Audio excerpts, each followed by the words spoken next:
Dear students, ladies and gentlemen, the title of my lecture is Historical Input Changes to Agroecosystems and Agricultural Pollution. This lecture is given to students following the curriculum of the Erasmus Plus project, Agroheritage, entitled Introduction to Agroheritage Concepts into Higher Education Agenda for Raising Awareness and Capacity of Future Agriculturists for Conservation of this Heritage. My name is Zisis Vryzas, and I'm Associate Professor in Crop Protection and Agroecosystem Pollution at the Department of Agricultural Development of Democritus University of Thrace. I'm head of the Laboratory of Agricultural Pharmacology and Ecotoxicology.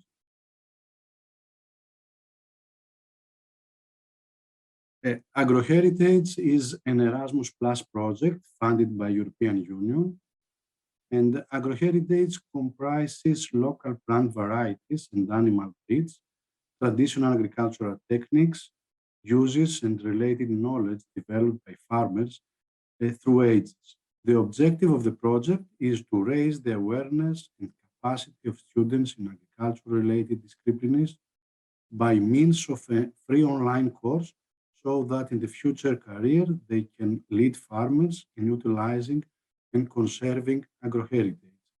My department, Democritus University of Thrace, is one of the partners of this project.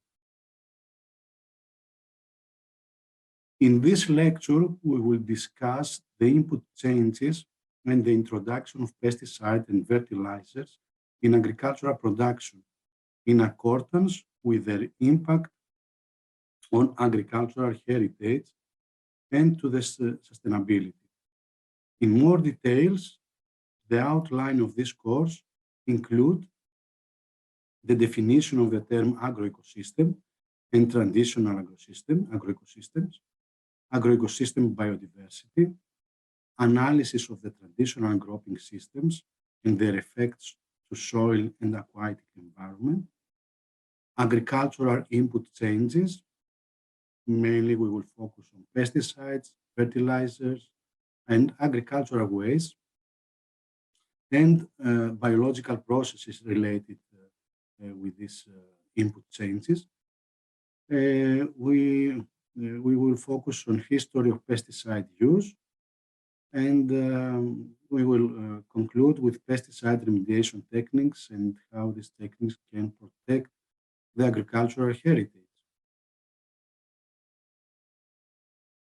So let's start with the term agroecosystem. Agroecosystems are ecosystems composed of both abiotic and biotic elements that interact with each other and the surrounding environment. Agroecosystems are always integrated in a social, economic, and ecological environment, and are part of a flow of an energy flow or water flow, and mechanisms related to the plant or to crops functions like nutrient cycles, pests and disease, biological control, pollen transfer, and other functions and mechanisms. Hence, they are characterized by structural and dynamic complexity arising from interactions between social economic processes and ecological ones, biotic and abiotic, in which they are embedded. Management of agroecosystems, hence seek for agricultural production systems that produce as much as possible natural mechanisms of ecosystems, such as biological balance between pests and their natural enemies, so that they are moving towards forward towards agroecological transition. They are composed by croplands and grasslands, and especially in European Union, they cover about 47% of the European Union land area. To a very large degree, these are managed ecosystems. Only some grassland habitats exist in fact under the natural state.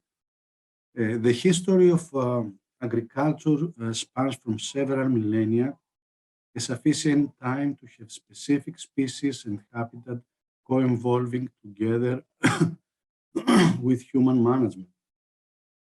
The latter is key to maintain agroecosystems in good condition, the co-evolution of humans and the species and the habitats. But what is a good condition for a managed ecosystem? There is therefore in an ecosystem that exists to a great extent for the benefit of humans. Agroecosystems host some of the most species-rich habitats, so we shouldn't consider agroecosystems like being opposite to natural ecosystems. So in the European Union, and it's estimated that 50% of the species in Europe rely on agricultural habitats, at least to some extent. Especially today with the climate change, agroecosystems serves for habitats for many species that are under pressure from the climate and other biological, biotic and abiotic stressors. Under optimum conditions, a traditional agroecosystem, another very important term that is related with agroheritage, the traditional agroecosystems, simulate to natural ecosystems, or at least include many functions and services from natural ecosystems. On the other hand, modern intensive agricultural production convert agroecosystem to an artificial systems with increased needs of inputs, and this modern intensive agroecosystems depends mostly from human activities. A natural ecosystem is closed ecosystem, or at least unmanaged ecosystem, and all elements recycled through ecosystem. Nowadays, not often pure closed ecosystems exist, and human frequently involved even in the natural closed ecosystem. Traditional agroecosystems is an open ecosystem, but less managed ecosystem than the modern, the new agroecosystems. In agroecosystems, the producers moves, collect plants, animals, and also environmental factors like fertilizers, feed, in and out of ecosystem. An agroecosystem will not continue on its own without management, and if it's left alone, would progress forward closed ecosystem. But probably since an agroecosystem had human inputs before, will not be the same as original ecosystem before agriculture without human input again. So it will be very difficult to convert even a traditional agroecosystem or a modern agroecosystem to a natural one with no human activities or human input.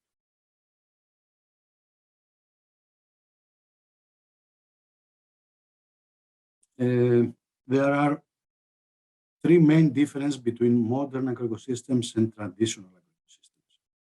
Modern farming practices have lost the balance required for the long-term viability of agricultural production. Modern agroecosystems extensively depend on fossil fuels and exogenous inputs, something that is very important nowadays because the cost of fossil fuels and the cost of energy is very, very high. Enormous use of degradation of soil, water, and other resources are mainly related with modern agroecosystems. On the other hand, many traditional agroecosystems are application of highly sophisticated ecological knowledge. So knowledge from natural ecosystems or practice or functions from natural ecosystems are easily transferred to traditional agroecosystems by human management. Numerous examples of co-evolving of civilization, crops, and local environment are also included in traditional agroecosystems. When an agroecosystem resembles to a natural ecosystem, its long-term viability increased. So we can talk and we can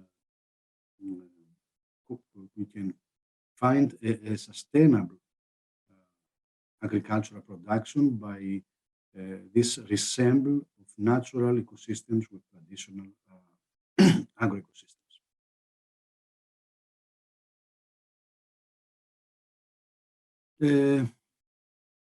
The difference of modern and traditional agrosystems are more obvious if we focused on populations, communities, and not on individuals, because these differences increased as we increase the level of studying like population or communities. So no population exists as an isolated entity. Individuals not only interact among themselves within a population, but also interact with other population individuals. This interaction web of population is called a community.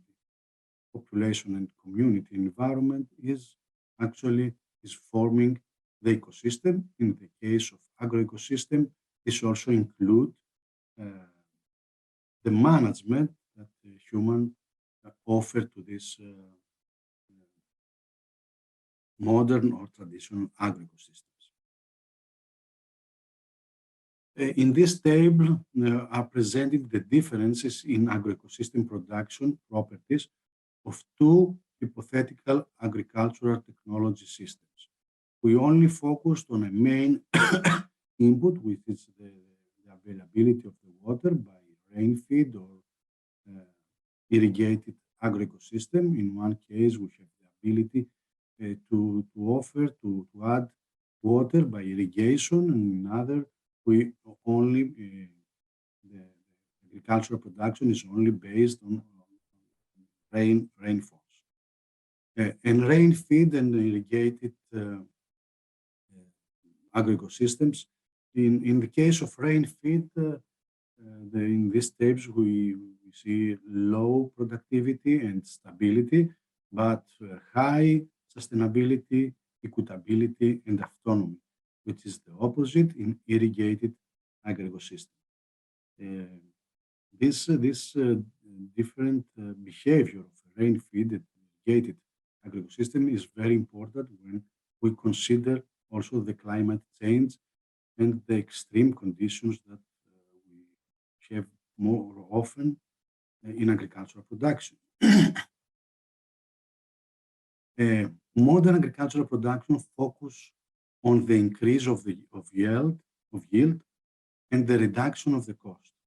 However, there is a myth about the fact that consumers demand cheap food, because actually we pay 3 times for our food, one during cultivation of the crop, one by paying taxes to support farmers and agriculture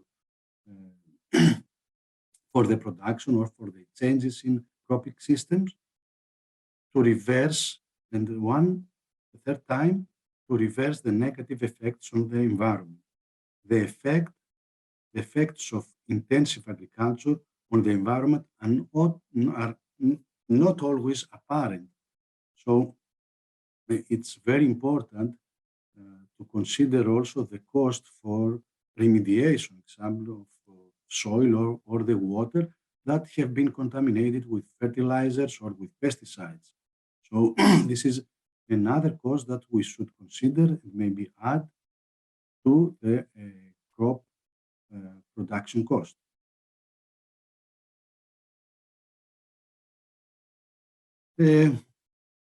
Agricultural biodiversity includes all components of biological diversity of relevance to food and agriculture, the variety and viability of plants, animals, and also very important microorganisms at genetics, species, and ecosystem level, which are necessary to sustain key functions in the agroecosystems, its structures and processes also.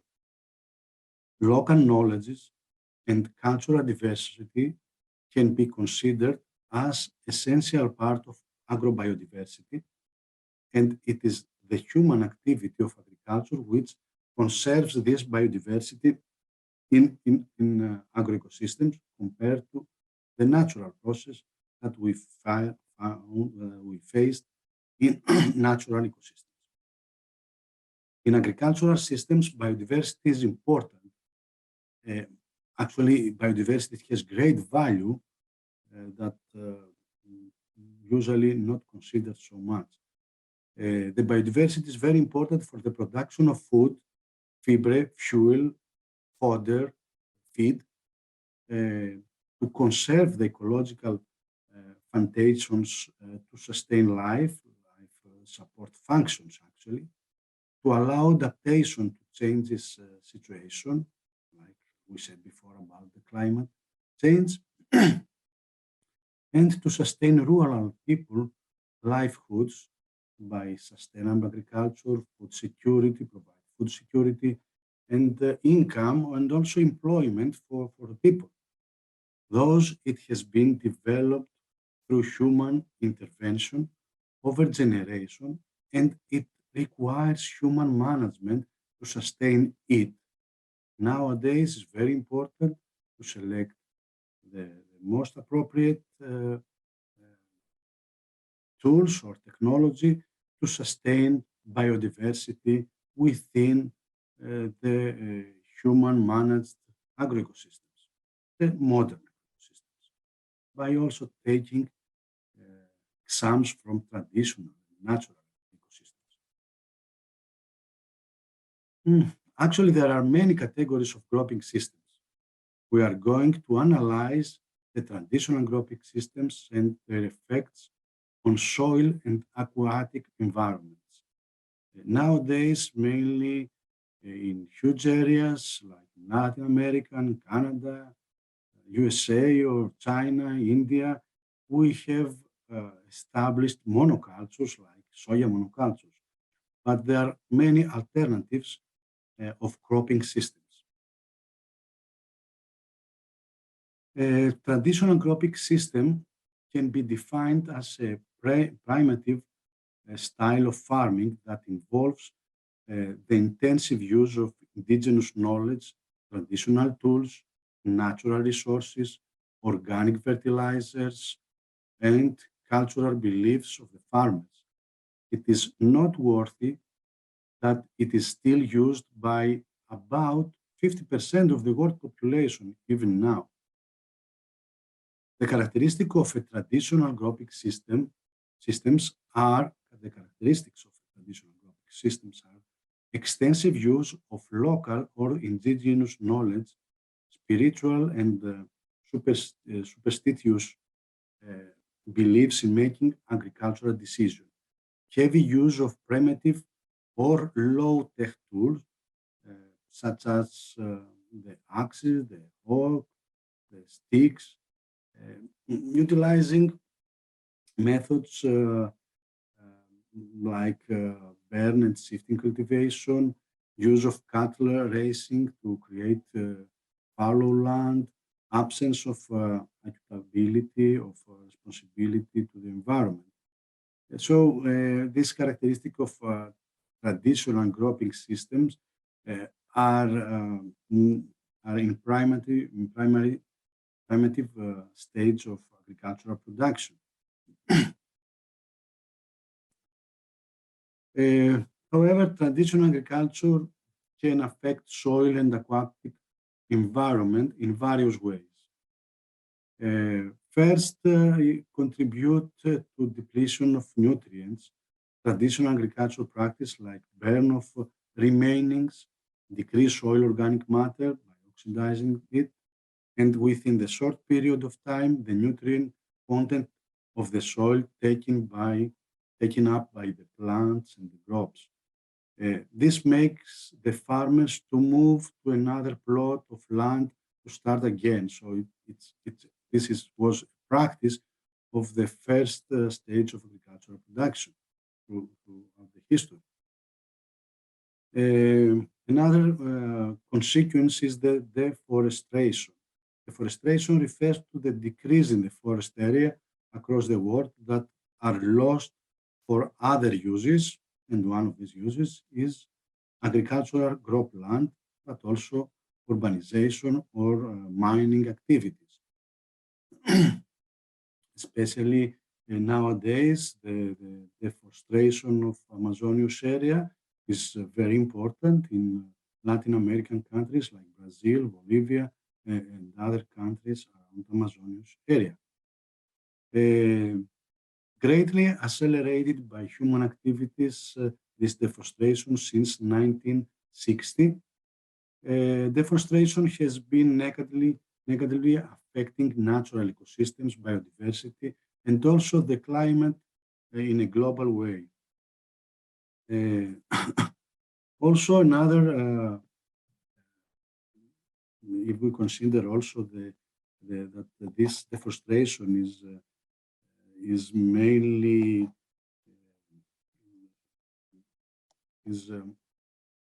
is correlated actually with the soyation and the monoculture of soya, then we can realize how the biodiversity of these places is affected.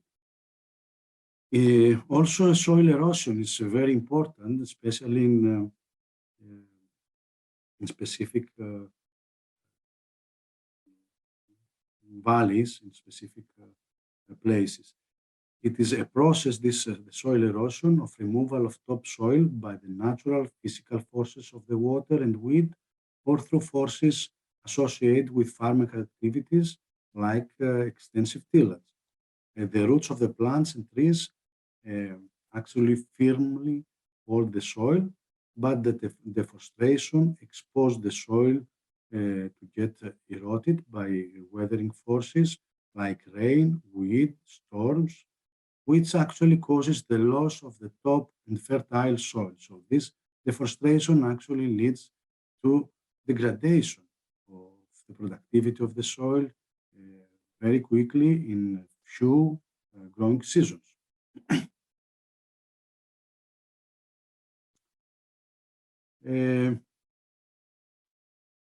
Agroforestry is an option that is an agropic system that combines a lot of practices and services from natural ecosystems. Agroforestry is one of the oldest farming methods, and it involves the deliberate cultivation and use of trees and shrubs with crops and livestock in agricultural systems. Agroforestry seeks positive interactions between its components, trees or crops, aiming to achieve a more ecological, diverse, and social productive output from the land that is possible through conventional agriculture. This leads to the development of unique microclimate, which also protecting the crops below. Agroforestry is successful at controlling variables such as temperature and exposure to sunlight, wind, and rain.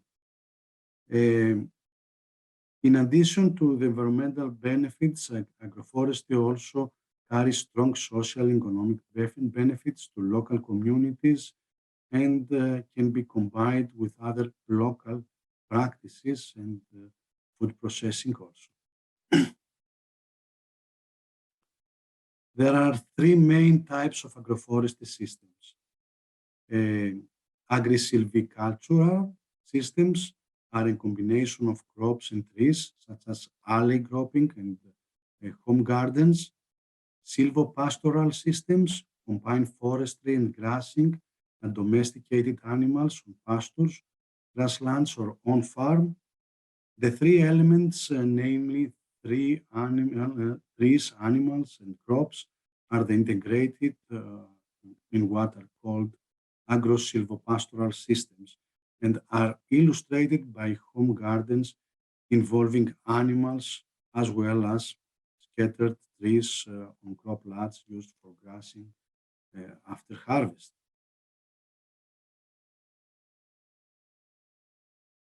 Among the main advantages of agroforestry are the increase of soil fertility. Agroforestry enhances biodiversity and biological controls of pests, diseases, and pathogens, improve landscape, contribute to milder microclimate, reduce soil erosion, reduce nutrient losses and nitropollution, and also contribute to weed breaks, sequestering carbon and nitrogen, and help to retain the nutrient cycle. Crop rotation is the favorable practice of planting different crops sequentially on the same plot of land to improve soil health, optimize nutrients in the soil, and combat pest and weed pressure. It helps preserve the soil productivity, reduce pests, minimize use of chemicals, minimize yields, and reduce reliance on one set of nutrients. The goal of crop rotation is to ensure positive interrelationship between cycling crops that will work together to build up soil health and fertility and control soil erosion due to persistent root systems in the ground. For example, a farmer has planted a field of corn. When the corn harvest is finished, he might plant beans, since corn consumes a lot of nitrogen and beans actually return nitrogen to the soil. A similar rotation might involve 2 or 3 crops, and complex rotation might involve a dozen or more of crops in a series. In many places, soya beans are part of a complex crop rotation that includes corn, wheat, oats, and other small grains. Usually, intercropping is a great way of maximizing the use of resources and increase yield and diversity of harvest on a single plot of land. There are several different types of intercropping. Intercropping is defined as the agronomic practice of growing 2 or more crops on the same field at the same time. Crops selected for intercropping normally have different abilities to use the resources available for growth, which leads to yield advantages and increased stability compared to the single crop in a low input system. It is important to know that intercropping is different compared to crop rotation. In crop rotation, different crops are grown at different times, like the ones we referred before. Intercropping creates biodiversity, which in turn improves pest management. Mixed intercropping, where 2 or more crop types are mixed together, seeded together, and harvested together, is another practice that has some limitation in which kind of crops we should select to mix in this intercropping system. The advantages of intercropping is that gives additional yield income per unit area than sole cropping. It acts as insurance against failure of crop in abnormal year. Intercrops maintain the soil fertility as the nutrient uptake is made from both layers of the soil, from deep or other layer. Reduction of soil runoff and controls weed. Intercrops provide shade and support other crops. Intercropping system utilize resources efficiently and the productivity is increased. Intercropping with the cash crops is higher profitable, and it helps also to avoid intercrop competition, and those a higher number of crop plants are grown per unit area. But there are also a lot of disadvantages. That's why we don't actually prefer this mixed, especially mixed intercropping, because the total yield decreased as the crop differ in their competitive abilities. Intercropping is not always suited to a mechanistic farming system. It's time consuming, it requires more attention, and those increase intensive expert management. There is reduced efficiency in planting, winting, and harvesting, which may add to labor cost of this operation. And harvesting is also difficult, especially when we should separate the crop. The main advantages of another system, the polyculture, is its ability to control weeds, pests, and disease without the use of chemicals or pesticides. The opposite of monoculture is polyculture. It helps in reducing soil erosion and increase stable yields, especially under climate change. It improves the quality of the soil. Hence, polyculture, being the traditional methods, is still popular today across the world as it provides health and environmental benefits. Water harvesting is actually another cropping system. It's supporting actually system. Water harvesting reduces demand on wells to provide potable water. It is used in livestock, watering gardens, and other domestic uses. It also it is also compatible with a traditional agroecosystem and can also be used in schools, hospitals, which are financed by companies or government organizations. So it's another kind of cropping system. Let's now move to my main interest. Actually, my research is focused on pesticides, but not only in pesticide efficacy, but in environmental impact of pesticides. So let's see a little bit about the history of pesticides. Even today, with advantage in agricultural sciences, like new means of crop protection, losses due to pests and disease range from 10 to 90%, with an average of 35 to 70 for all potential food and fiber crops. There was a great incentive to find ways of overcoming the problems caused by pests and diseases. The first recorded use of insecticides is about 4,500 years ago by Sumerians, who used sulfur compounds to control insects and mites, whilst about 3,200 years ago, the Chinese used heavy metals, mercury, arsenical compounds for controlling body lice.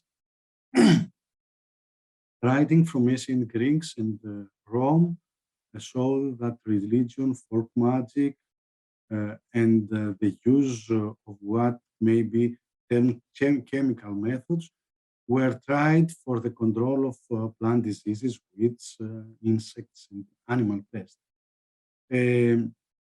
As there's no chemical industry, any products used had to be either of plant or animal origin, derivation, or of a mineral nature, easily obtainable or available in nature.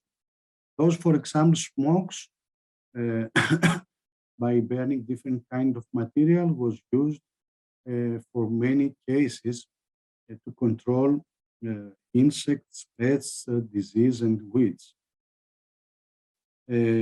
Tar was also used for tree trunk to trap growing insects, which were controlled mainly by hand weeding, but various chemical, let's say, primate chemical methods are also described in recent years, such as the use of salt of seawater to control weeds.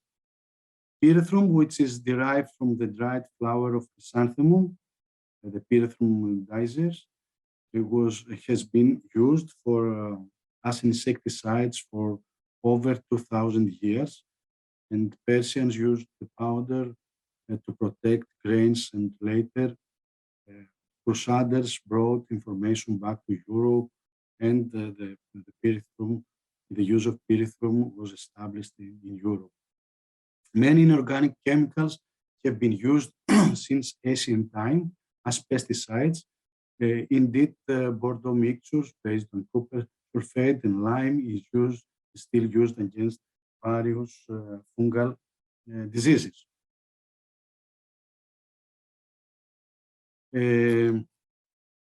Up until the 1970s, inorganic substances such as sodium chlorate and and other organic chemicals from natural sources were still widely used in pest control. However, some pesticides were byproducts of coal. Those early organics such as nitrophenols, chlorophenols, clerosols were used from fungal and insect pests. The drawback for many of these products was their high rates of application in order to be effective and the lack of selectivity and phytotoxicity. The growth of synthetic pesticide accelerated in the 1970s with the discovery of DDT and other organochlorides, parathion, captan, 2,4-D. These products were effective and inexpensive, with DDT being the most popular and with a history in the pesticide science and also in ecotoxicology. Research into pesticide continued, and the 1970s and 1980s saw the introduction of the world's greatest selling herbicide, glyphosate. The low use rate of sulfonylureas and imidazolinones herbicide, as well as nitronilins, and the third generation of pyrethroids and Bacillus thuringiensis have been developed during 1980s. In 1990s, research activities concentrated on finding new members of existing families, which gave greater selectivity and better environmental toxicology profile. And nowadays, the pest management toolbox was expanded to include use of genetically engineering crops designed to produce their own insecticides, like the endotoxin of Bacillus thuringiensis, or inhibit resistance to broad-spectrum herbicides products or pests like the genetic modified varieties to withstand, to be tolerant in glyphosate or another herbicides.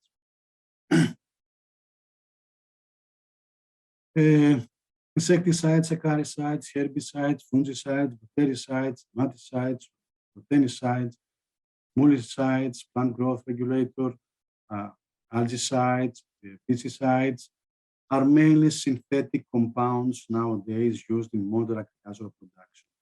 Using them for almost a century, we are now trying to find alternatives, and we are looking back, get ideas from traditional agroecosystem and develop the so-called low-risk pesticides or use basic substances for crop protection. Inputs used in modern agricultural production adverse affect the environment. Pesticides and fertilizers diffuse the environmental compartment following the water cycle and may harm non-target organisms in agroecosystems and surrounding natural ecosystems. Persistence, environmental fate of pesticide, bioaccumulation, bioconcentration, acute toxicity and chronic toxicity various mode of actions, secondary mode of actions, adverse effect of non-target organisms are the main adverse effect of pesticide use. Even the most recently registered pesticide have lower but still remarkable toxicity and ecotoxicity. Various techniques have been developed for remediation of sites polluted by agricultural waste. Biobeds, biofilters, photocatalysis, precision agriculture applications, pesticides, and other technologies are currently used to protect agricultural heritage. Diffuse and point source pollution by pesticide is a major problem of modern agriculture. Phytoremediation and constructive wetlands are remediation techniques that are compatible with agroheritage that can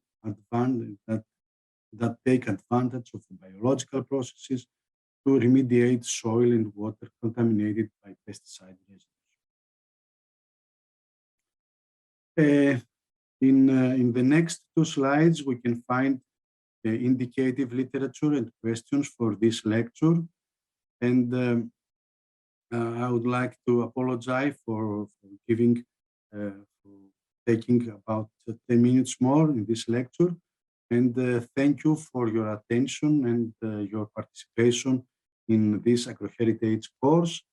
And also, I include the suggestive proposed literature that can be added in this course. Thank you so much for your attention.